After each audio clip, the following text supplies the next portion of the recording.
Okay, I'm supposed to be live. I don't see my camera. There we go. Although probably... Hold on, folks. I'll be right back.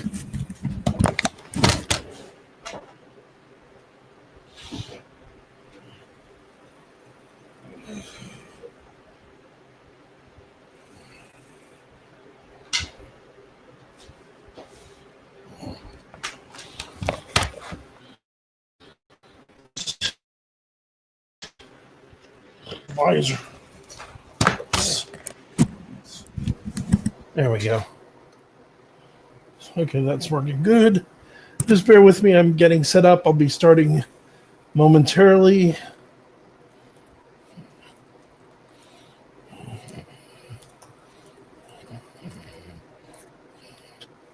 As people may notice from the description, and for that matter, the title of the video, I've decided to go with a different topic tonight than my original plan of doing had I had horror to your RPG, but this is something I've seen a lot of people struggle with at the table, and for that matter, I've seen people have issues with it videos, and I think I have kind of a neat proof on this, given this falls very well with my other channel.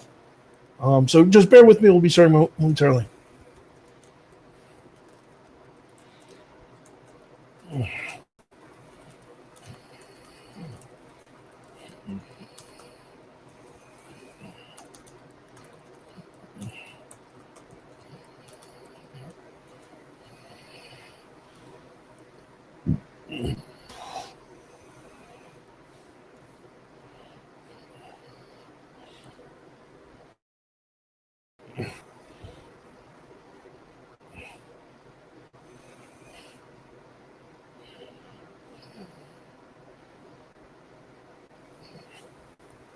Okay, I think we're all set up now. Good evening, ladies and gentlemen. Welcome to tonight's episode of Grumpy Old Gamer and the Grumpy Old Gamer. And like I said, I was originally going to talk tonight how some aspects of horror and folklore you can add to your game to make things a little more interesting. And I'm still going to do that at some point. But looking over things, or probably it'll be the next video unless something else occurs to me, so I'd make no promises.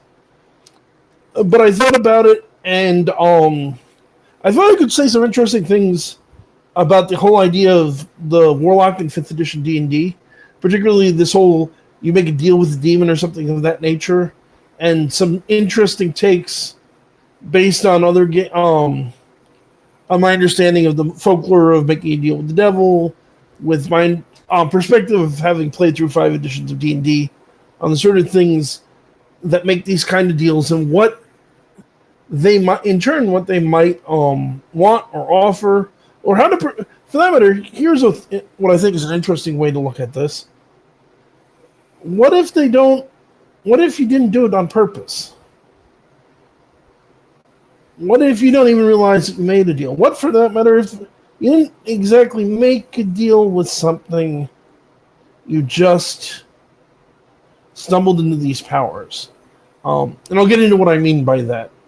But for those of you, I think most of you are probably familiar, but generally speaking, the idea with a Warlock in 5th edition Dungeons & Dragons, and this was true of 4th editions as well, is it's very much the idea of a witch in medieval folklore. It's someone who's made a deal with some mysterious entity out there to give them power. The most obvious example of this, both in folklore and in Dungeons and Dragons, is they made a deal with one of the archdevils of the Nine Hells. But there's other options, and we'll get into those. Both in terms of the narrative of Dungeons and Dragons, there's a bunch of other options. In folklore, there's a bunch of other options. And for that matter, they list specific other potential patrons. And I'm going to go through at least some of them, looking up the whole list of all the different ideas that have been offered. It's expanded, and there's some more maybe I don't know enough about to comment on properly, or that aren't really appropriate for me to get into. But I'm going to get into at least a bunch of them. And I hopefully give you some different ways of approaching that, and different ways they might relate to their patron. And one of the first things I want to point out is the usual idea that everybody has. I think, and certainly the first idea I had when I'm looking over it, is the classic, you sold your soul to the devil. Or to an arch fairy, or to Great Cthulhu, or whatever. It's a pretty obvious way to look at it. It works pretty well. But if you don't want to be the stereotype, there's other ideas. Not just in what you made a deal with. Because you made a deal with Cthulhu instead of Satan, it's probably going to end the same way. But I'll get into some of the different alternatives when I get into the different packs, I think. Just because there's a logical progression to this. And the first pack I'm going to talk about, because I'm going to go in alphabetical order, is going to be... And this also definitely breaks the obvious mold. Made a deal with a fairy. The first thing I want to point out with this idea of making a deal with an archfey, people have this idea of fairies as these brilliant and light and happy creatures. I think most gamers realize that's wrong. But the thing to realize is there are four courts, actually, but primarily people tend to think of the Seelie Fae, who are the lighter, brighter, more pleasant fairies, the pixies, the elves, and things like that.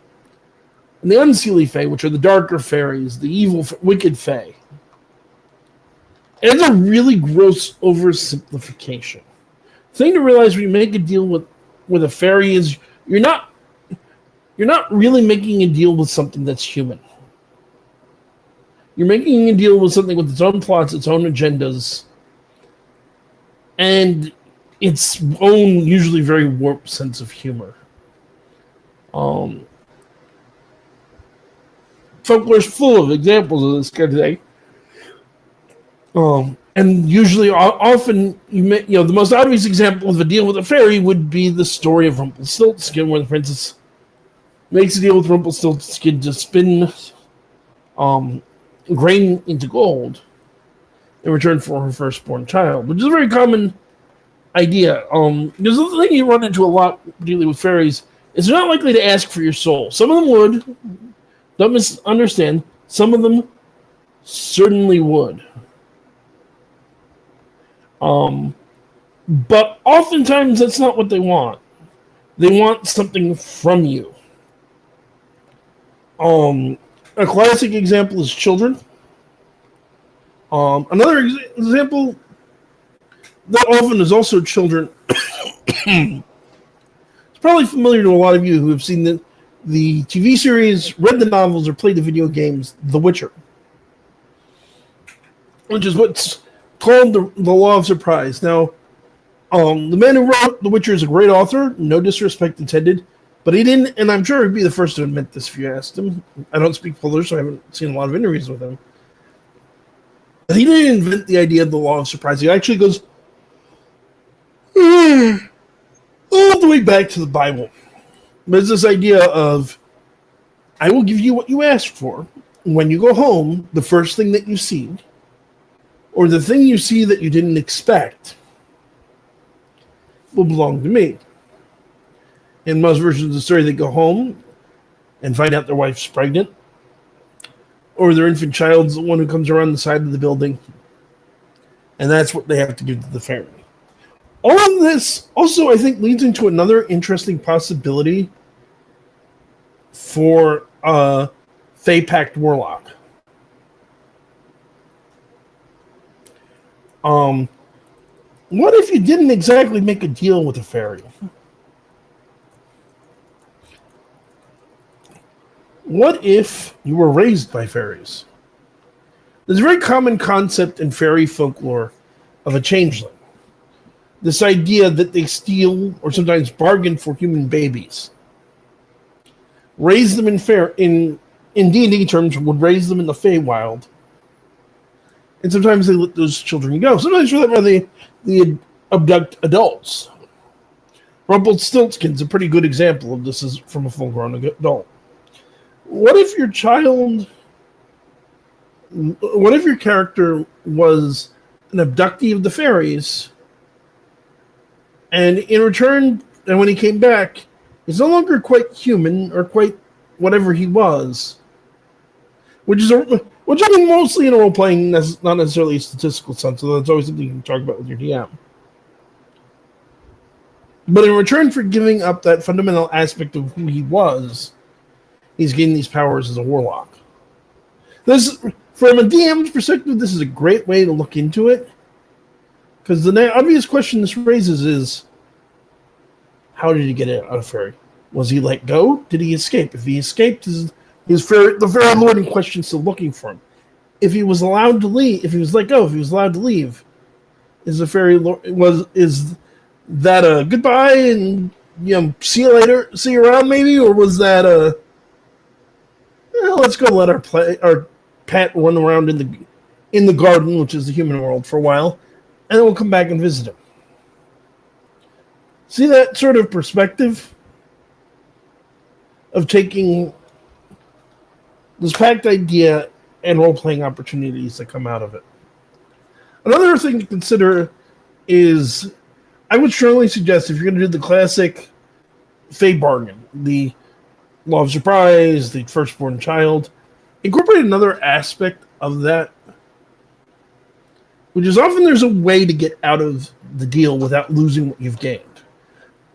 The classic example, of course, was learning Rumpelstiltskin's name, which gets into a whole sub-thing in folklore, religion, and magic of the power of names. But what if you beat them in a riddle contest? What if you do a very beautiful piece of art instead that they accept? For them, these are ideas for why your character has these powers. Maybe instead of being a cat abductee or having made a deal, you did a piece of art so beautiful that the fairies rewarded you in return. And maybe in 7 years they're going to want you to do more. Maybe you told them a joke that they found so funny. Maybe you told them a riddle they haven't been able to figure out. And what happens when the archfey that you told that mysterious riddle has an answer and comes back and says, "Here's the answer. I want my power back." Is your character clever enough to come up with a new riddle? So as you can see, even with just the archfey, there's a whole bunch of ways of looking at this, other than the obvious, that make for a lot of roleplay potential, a lot of backstory potential, a lot of story hooks for the DM. I want to move right along to the next pact, which is one I find very strange, and it took me a while to figure this one out, but I think I have a handle on it, which is the Celestial Pact. You made a pact with an angel. Angels in folklore don't generally make deals. I mean, what does the angel want? It doesn't need your soul. Your soul, unless you're a wicked person, your soul is already going to heaven. If you're a good person, your soul is going to heaven. They're not going to make a deal with you for your soul. It's generally seen as an evil thing to own souls anyway, so that's not really something an angel can do. But here's the thing that occurs to me. Anyone who's listening to this who's ever seen the TV show Lucifer has seen what I think is a really good example of a deal with an angel, which is the character of Malcolm. What if your character was a wicked person who died, went to hell, and was brought back by resurrection magic? Or some other magical means, because there's plenty of that in D&D. What if, more specifically, an angel brought you back? Because the angel has a job, you have skills the angel wants. This could go into your choice of a background archetype. You're a criminal. The angel needs somebody sneaky. The angel needs somebody to steal something for it. Obviously, at least hypothetically, from an evil person to just morally justify it. But in return for keeping you alive, for not just throwing you back into hell, you have to do the angel a favor. And in return for doing the favors and not going back to hell, you're being given a second chance to not be condemned to the 9 hells or the abyss or whatever sort of nasty underworld exists in your version of D&D. In general, I would see angels probably making deals with morally dubious characters for two reasons. One, for skills that characters on the straight and narrow don't necessarily excel at. If you need a thief, you're probably not looking to the lawful good part of the side of the street. The other one I think that's more interesting, and the two dovetail together nicely, is the angel sees potential in you. You could be a great hero. You could change the world for the better. The angel is offering you power, and it's trying to guide you subtly to be the sort of hero it knows you can be. There's a lot of potential, I think, in those kinds of concepts. And again, it doesn't change, and none of the things I'm suggesting, in my opinion, need to change how the game is played, any of the statistics, any of the powers, although it might certainly suggest powers that you might want to take when you're building your Warlock, which invocations your Warlock knows, which spells your Warlock favors, that kind of thing. What race your Warlock is. But it's not really... None of this is statistic-based. It's all role-playing and backstory and story base. So that's some thoughts on Celestials. Fiends are really easy to do, because this is the classic deal with the devil. See, I would strongly encourage, if you want to role play a classic deal with the devil style Fiend Pact Warlock, track down either Goethe or Christopher Marlowe's Story of Faust. I don't know Goethe's personally. I've read Marlowe's. Marlowe's is an exceptionally good play. It's been said, in my opinion, quite fairly, that he is arguably even the equal or the better of Shakespeare. Certainly, if he and Shakespeare had been born a couple centuries apart, he'd be at least as famous as Shakespeare is. The reality is, Shakespeare kind of eclipsed him for various reasons. It's a phenomenal story of someone who makes a deal of basically a warlock in the Middle Ages. In fact, when you look into the legends of Faust, also consider, what did your character actually ask for?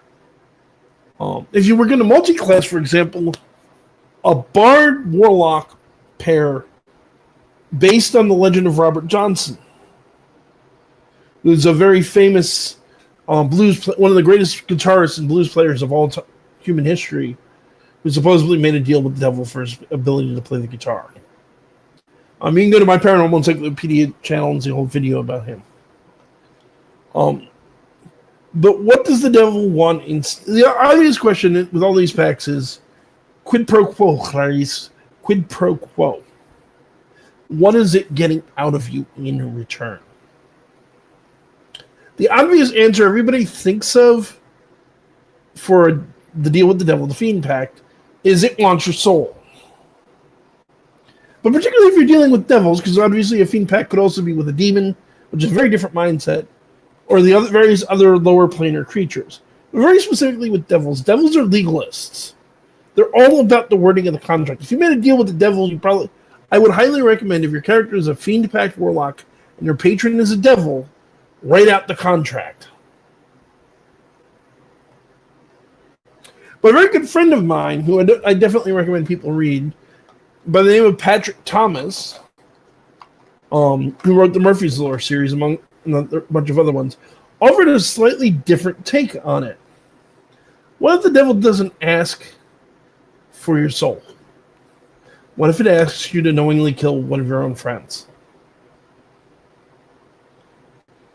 What if it asks you to do an evil action, particularly a lawfully evil action, without ever naming your soul as a price? Why does that make sense, you may ask? I'll tell you why, hypothetical asker. Because in D&D terms, or in folklore and religious mythological terms, if it can get you wit to turn wicked, it gets your soul by default. Remember, lawful evil characters go to the 9 hells in traditional Dungeons and Dragons cosmology. If it changes your alignment to lawful evil, and you die at lawful evil, it wins. Where someone might go, oh, wait, I know better than this. I'm not giving you my soul. They might be willing to go, just kill one person I didn't really like anyway. But that knowing act of murder puts a stain on their soul. The other thing I would suggest to consider is, why did your character make a deal with the devil? Or demon, or any other fiend? People don't usually make deals with fiends because they're happy. Usually they're it comes out of a place of desperation. Another good example for my friend Patrick Thomas's books. One of my favorite of his characters, in fact, is Vince Argus, also known as the Soul for Hire. If you're interested, you can actually find a book all about Vince Argus called Soul for Hire's Greatest Hits on Amazon. It's not expensive at the moment either. Vince Argus, as a teenager, when he was a teenager, his dad was mob boss.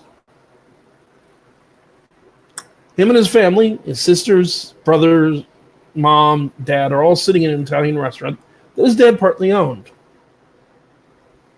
Drive by, drives by, empties machine, empties automatics into it, kills everybody in the restaurant.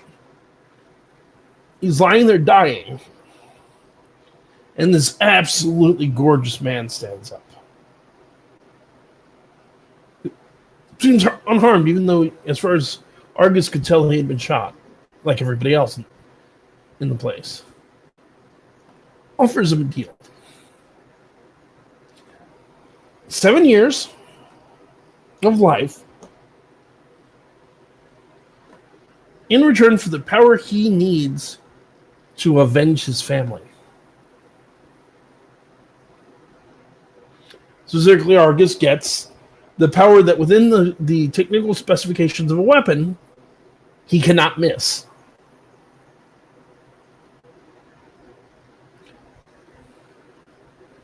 End of 7 years, his soul comes due. Now, this might be very obvious. Okay, this isn't a big deal. What D&D campaign lasts 7 years anyway? Here's another way of looking at that, also from Argus's story. Argus becomes a hitman because he avenges himself relatively quickly. And it's like, okay, now I want to do all these powers. Becomes a hitman with a conscience because he knows his soul is already damned. So what can he do to try and find redemption or make things a little better? So he has a hitman with a rule, which is he never goes after family, he never goes after children, he never goes after the innocent. He only targets guilty men and women. 7 years comes up, though, and Satan reappears. Offers him 6 more months. All he has to do is kill somebody else who's trying to renege on their contract.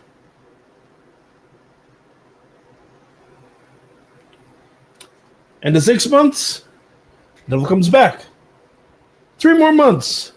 Somebody who tried to renege on their contract. And devil keeps coming back and keeps offering additional time. And always, in return, has to kill somebody who is genuinely evil, making it a morally easy choice for Argus.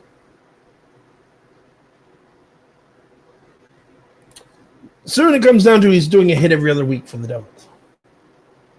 The devil comes back, makes a new offer. Like a whole lifetime worth of years. But he has to kill a good person. Basically a holy person who's destined to screw up over the devil's plans. So in D&D terms, killing other warlock with evil aligned warlock, kill an evil aligned warlock, kill an oath sworn, paladin who's oath sworn, kill a necromancer, kill all these evil people. Get a little longer in time.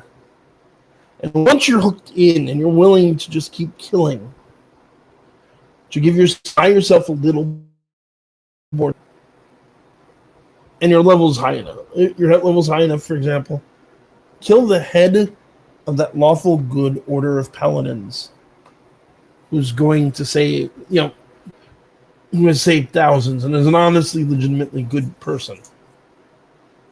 I'll give you 50 years if you kill that one person. This is what makes good role-playing.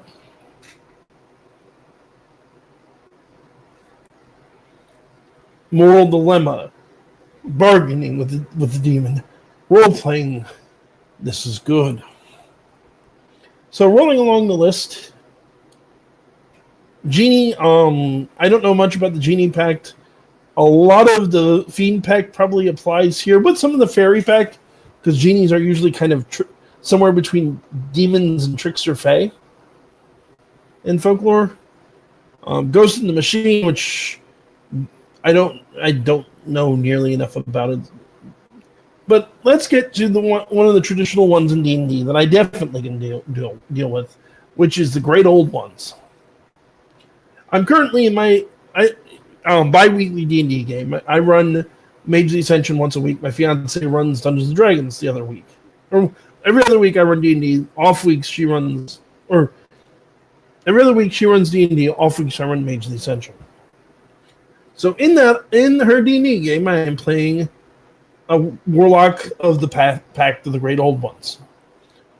Now, obviously, the way most people would see playing this is going to be crazed Cthulhu cultist, crazed Nyarlathotep, probably everybody's going to think of Cthulhu, which isn't necessarily a bad choice, but if you know anything about Lovecraft's perspective, he's not really the one who's going to make a deal. There's another figure, Nyarlathotep. He's a deal maker. He's very much a Satan figure in Lovecraft's mythos. The Crawling Chaos is one of the more famous stories. Nyarlathotep, and one of my personal favorite Lovecraft stories, the novella, in fact, not just a short story, Dream Quest to Unknown Kadath. But certainly he would make a very straightforward pact. Just see most of what I said about Fiend. The other ones, it's hard to get into the mindset of a Great Old One, in my opinion, because the thing to realize is Great Old Ones aren't evil per se. They're more neutral. Because the thing to realize is that their intelligence is so vastly greater than ours, and in D&D terms, arguably greater than even the gods. They don't relate to us as being sentient creatures. For the most part. They see to great Cthulhu, or as a Thoth, killing a human means about as much as stepping on an ant to you or I. They don't even feel bad about it. It's such a vast difference in power and understanding of the universe, in intelligence. One can't relate to the other, which is, of course, why trying to communicate with one tends to drive you mad. It's why most of their followers tend to be crazy. That's another thing I would definitely recommend if you're playing a Pact of the Great Old One. Your character's probably more than a little unhinged. For God's sakes, though, if you're going to play a mentally ill character, and this is true of mentally ill characters of any kind, I would encourage you to research actual delusional disorder, schizophrenia, and dissociative identity disorder, and antisocial personality disorder, which is where you get your psychopaths and sociopaths, things like that. Because people have a horrible tendency to turn mental illness into kind of a joke in RPGs, and that's extremely disrespectful to people who actually have mental illnesses. You see this a lot, particularly in Vampire the Masquerade, with the way that people play Malkavian vampires. And they just give them silly, random mental illnesses, like they think that bunnies whisper them secrets. Or that fish secretly, fish are the answer.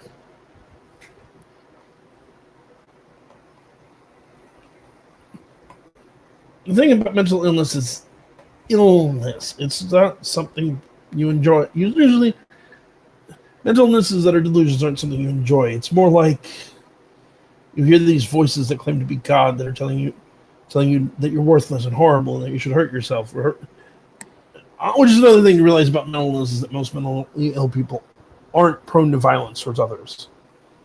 If they're prone to any kind of violence, it's usually self-inflicted violence. But yeah, I would look at the obsessive, lots of phobias that can, but again, dark. Don't make them. They think less Cesar Romero Joker and more Heath Ledger Joker, to put it one way, or Mark Hamill Joker. Think Hannibal Lecter. But the other possibility I would suggest is, from a metagame perspective, you know your character made a deal with a great old one. Does your in-game, and this is true of just about all the packs, does your character know what you made a deal with? What if your character found a book? The King in a play, for example, called The King in Yellow. And as he read it, he read it, and he started to have these strange visions and dreams of this distant place and this creature, and hooded creature. And he found when he woke up, he has these abilities. He doesn't really know what exactly happened. He doesn't know what he knows. Out of game, I'm not suggesting that you go in blind. Put some thought into it. But role-play it as if he found this information, and the information unlocked power. This is, by the way, what I'm doing with my character.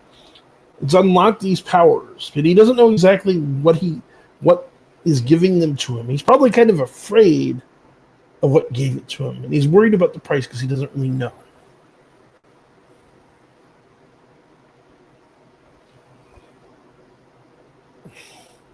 I think that can make a much more disturbing plan.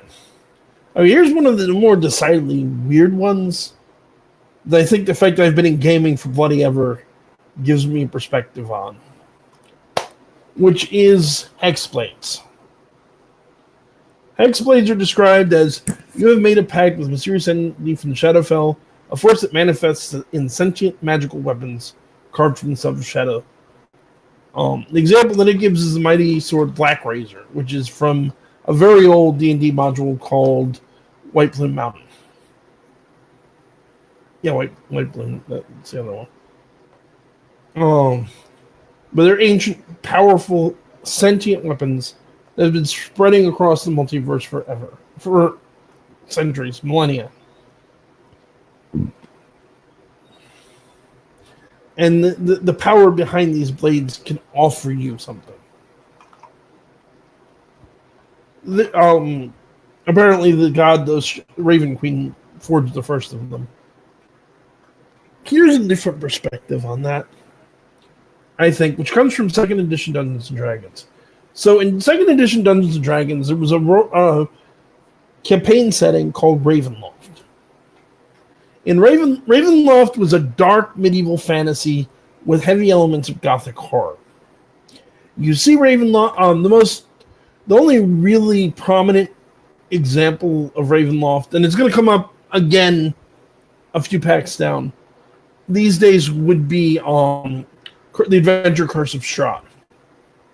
In Curse of Strahd, you have this vampire, Strahd Manzano, which again we'll talk about him in the Pact of the Undying, who rules over, is a very powerful vampire wizard, necromancer, unsurprisingly, who rules over an area known as Barovia. And he has a great deal of power within Barovia, but he's trapped inside of Barovia.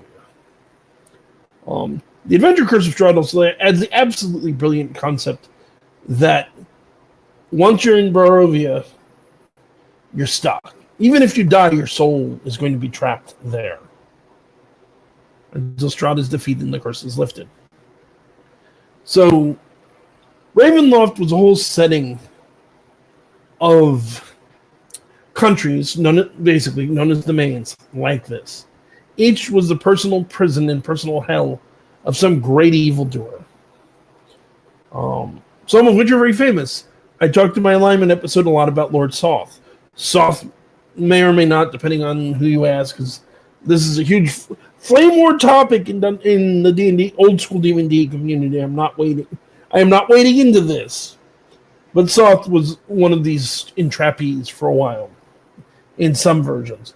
Lord the god Vecna was trapped. And for old school D&D players, I would also suggest that the Dark Powers themselves might be a very interesting choice for Great Old One style Pact, Warlock, or possibly Fiend, depending on how you want to interpret them. I'll do a future video on Ravenloft because what the Dark Powers are exactly is too vague and too complicated to get into here. But at any rate, to get to the point I'm getting at, one of these lords stuck in these little hellholes was Ebonbane.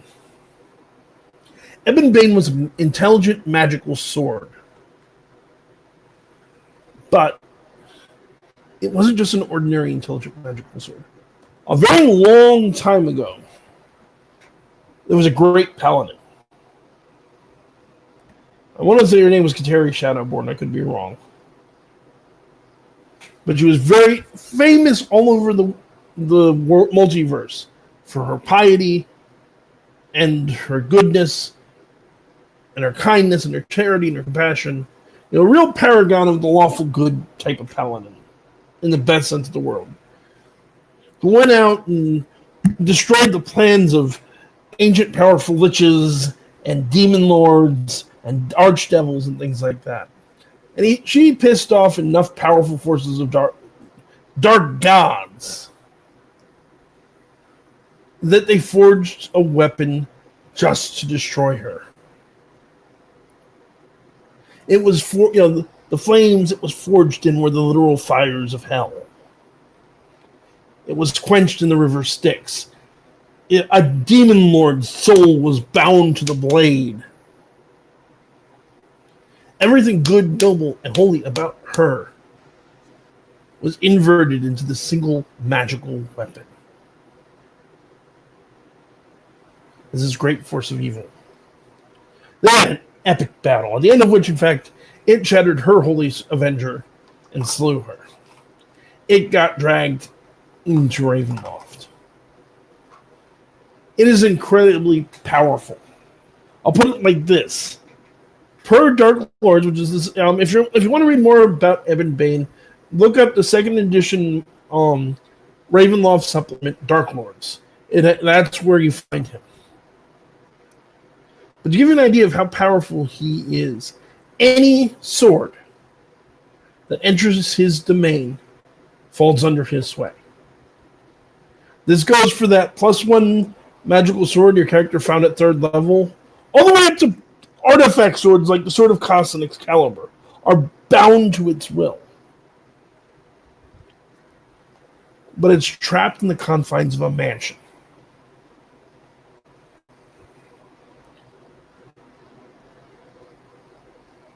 In new 5th edition, since 4th edition, Ravenloft isn't a single cohesive set of domains anymore. It's all little independent countries scattered across the Shadowfell. But consider this idea. What if your character is bound to an ancient magical weapon, to an ancient being that was tied to a magical weapon that wants to be released from the weapon? Or that maybe it can't be released anymore. Maybe it's in some forgotten tomb, like the Tomb of Horrors, or the Tomb of Annihilation, or in Castle Ravenloft. And it wants it grants you a portion of its otherworldly power. And in return, it wants you to find a way to free it. Gives you lots of plot hooks with trying to find information, trying to research, trying to do all of these things. And eventually, at a very high level, launching an attempt to free it. You could build an entire campaign. For that matter, You can end one campaign when the Warlock finally frees this hideous weapon. And then build a second sequel campaign about the heroes that are trying to stop the evil that he unleashed. Okay, so there's a couple more that I don't know a whole lot about. I'll mention briefly Lurker in the Deep. They made a deal with something deep in the ocean or in the elemental plane of water, like a kraken, one of the primordials, a monstrous being from creation's earliest days. And you're its eyes and ears watching down its domain and reporting your findings. Or maybe you're a member of a cult, or something like that. There is a creature that I don't remember. I assume they've adopted it in the 5th edition. But there's a creature that this seems like an obvious match to. And maybe a lot of other people have already noticed this, maybe not, but I'm going to point it out. But these creatures are known as the Aboleth.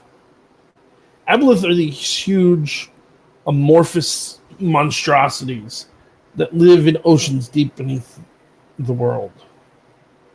One time, a very long time ago, they lived on the surface, and they ruled the surface. But eventually, they were worshipped. When they were up there, they were worshipped like gods. In fact, there's implications they may even have been more powerful than gods at one time. And it was a war between the very oldest and most powerful, the Aboleth, and the gods. Very reminiscent of ideas of Lovecraft's. And they were driven underground. And these creatures, these Aboleth, are telepaths. And they want to retake control of the surface. Maybe your character was mind controlled by one of them. And is seeking to extend its range above the surface. There's an excellent 2nd edition epic campaign, not just an adventure, known as Night Below. If you want to play this type of Warlock, I'd highly recommend reading. And it's this huge plot by these Aboleth to extend their telepathic control above the surface to hundreds normally they can only do it to something very close to it, but hundreds of miles.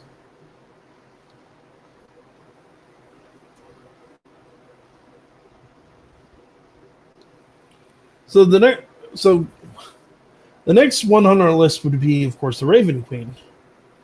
I'm not a lot to say here, but she seems like she's a goddess of death. And what I can say about that is people have a bad idea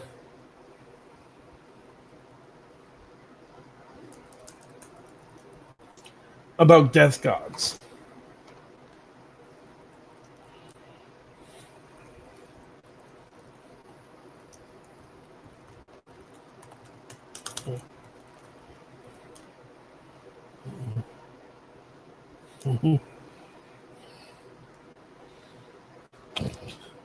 They tend to see them as evil. They tend to see them as wicked. They tend to see them as they want to kill everybody to increase their domain. That's not really accurate to a lot of the folklore. Hades, god of the dead in Greek mythology, is actually a pretty decent dude. He doesn't need you to go kill people. Again, Patrick Thomas, and for that matter, Sir Terry Pratchett, in his Discworld series, Depictions of Death, Neil Gaiman's Depiction of Death. Death doesn't need you to kill people for it. Everyone died. A death god could go to sleep, and his domain would continue to expand without him doing anything. Just because everyone dies sooner or later. So I would suggest getting out of... someone who serves the Raven King probably isn't a mindless killer. Think about people that have lived too long. That might be who the Raven Queen wants to deal with. Undead. Liches in particular. Because, a vampire doesn't choose... a lot of vampires don't choose to become vampires. They're the victims of being bitten by one. But liches deliberately chose to extend their life through necromancy. Not a Death God or the Raven Queen ain't going to be a big fan of that. And apparently, looking up the information on this pact, yeah, I'm right. They're probably going to want you to deal with undead creatures, wizards who use potions to make themselves live too long, or spells, things like that. That's probably going to be your target and what you're doing in return for the power. Sorry, my list of pacts kind of went foobar on me, so I'm trying to look it up again. Here we go. Secrecy is relatively obvious without having to get into great detail. And then the last two pacts I'm going to deal with together because I honestly don't see the difference between them, which is Undead and Undying. Your character has made a deal with some uber undead being. I think the first obvious choice for this is Azrek, the infamous demi-lich from Tomb of Horrors and Tomb of Annihilation, which in most versions is trying to collect more magical items, trying to get more heroes to come to his tomb so he can swallow their souls. So your character might be spreading rumors about the Tomb of Horrors. Trying to encourage people to go there, planting maps. I think another place where this really comes in handy is this idea that think of a very powerful undead. Some examples from the history of Dungeons and Dragons. Lord Soth from Dragonlance would certainly be the sort of character to have emissaries like this. If you extrapolated it out, that as one of the most powerful Death Knights, he had the ability to create them. Strahd von Zedovich from Curse of Strahd and from Ravenloft certainly would be coming to mind. Aslan Rex, who's also from Ravenloft. He's an ancient and very powerful lich.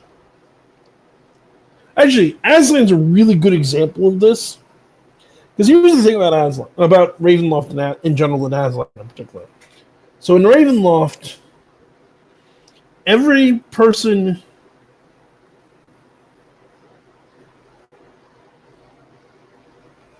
who is stuck there, or every domain lord, has been given a great deal of power, but they also have been given a curse that they suffer under. Those of you familiar with Curse of Strahd, and if you're not, spoilers, Strahd is cursed with his love, Tatiana. Every few generations, this woman he's loved since he was mortal reappears. And he chases her, but she always dies before he can claim her. Soth has a very similar story in that he had an obsession with a woman named Kitiara, who again keeps appearing, and he's always chasing rumors, but he can never find her. One of the more interesting cases, whose name currently escapes me. There's a ghost lord who is a ghost. He's physically and effectively immortal. But every night, the murdered souls of his wife and daughter, who, yes, he murdered, rise up and tear him up. Or actually, it's even worse than that, because during the day, they're loving, they're doting, they care about him. Then at night, or at some point in the night, they turn on him, they become enraged. They tear him limb from limb. And to their hands, because they're ghosts as well, they're as solid as he is. But he can't hurt that. But to his, their hands are as solid as he is to him. So they can hurt him. But they're just ghosts to him. He can't hurt them. So he actually gets, he's a ghost, he gets physical form, so he dies, he comes back the next day and all starts over again.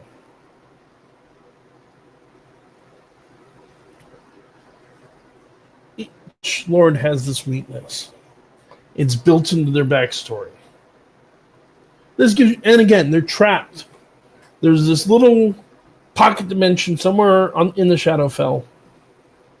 It might be the size of a country. It might just be a stretch of road. It might be just a single building. And the size of the place is usually commensurate with the power of its lord. But a lot of these beings want out. So they're likely to make a deal with an adventurer. And if I'm going by this concept that seems to be happening in 5th, where they can control opening and closing the ways into their domain, they might let you out to go looking for a way to let them out. But from a role-playing perspective, maybe you have to return periodically to report. And you only regain, if you don't, your power starts to fade. You see this a lot with a real good example of this, and this is why I got into the curse thing, is Aslan Rax. So Aslan is a very powerful Lich King. He's a necromancer. He's at least 18. In 2nd edition, he's 18th level. He probably, arguably, even higher now. But here's the thing. He knows a lot of spells, but because of his curse, he can't learn new magic. There's a cap. These are, he may know every spell, every necromancer, every spell in the player's handbook, but he'll never be able to learn anything from Xanathar's Guide to everything. He'll never be able to create new magic. Not a magical spell, not a magical item. One of the implications back in 2nd edition is he would create servants, usually liches, but in this case, not necessarily, who could do magic for him. That can basically exist as living spell books. Might be a very easy reason why your character has this power from him. You exist to do the magic he can't do.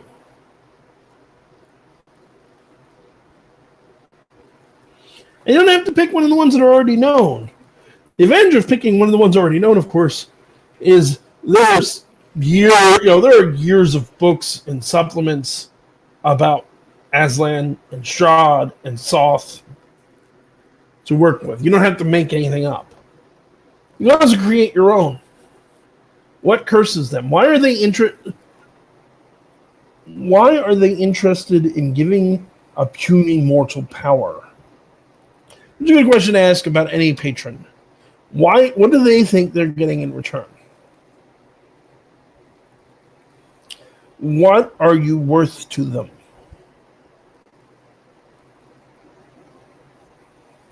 Give it some thought. I think hopefully you'll have enjoyed this. It's, I think, a decent set of ways of looking at Warlocks and Warlock packs without, again, none of this changes rules. It just affects role-playing. It affects the story you're going to tell.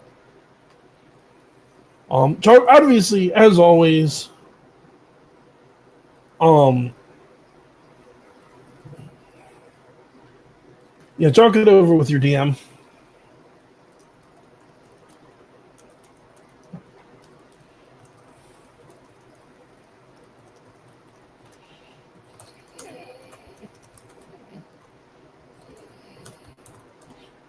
Think it through.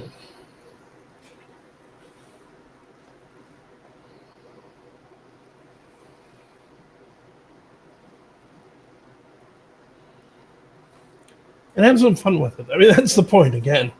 That's what we're in this for, right? Now I've gone just about an hour. I think it's probably a good time to call it a night. Remember, tune in next Friday. It'll be Friday. Show will probably be 8 to 9-ish on Friday. You can go follow me on Facebook to find out more specifics.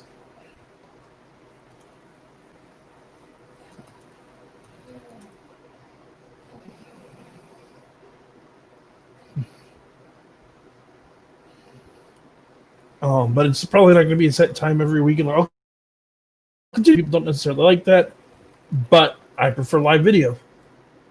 But that's going to do it for tonight. Remember to tune in tomorrow, 6 p.m. to 7 p.m. Eastern Standard Time on my other channel, Paranormal Encyclopedia, when we will be talking about the Morris Science Temple of America. And that's going to do it for this week. Have a good night, everybody.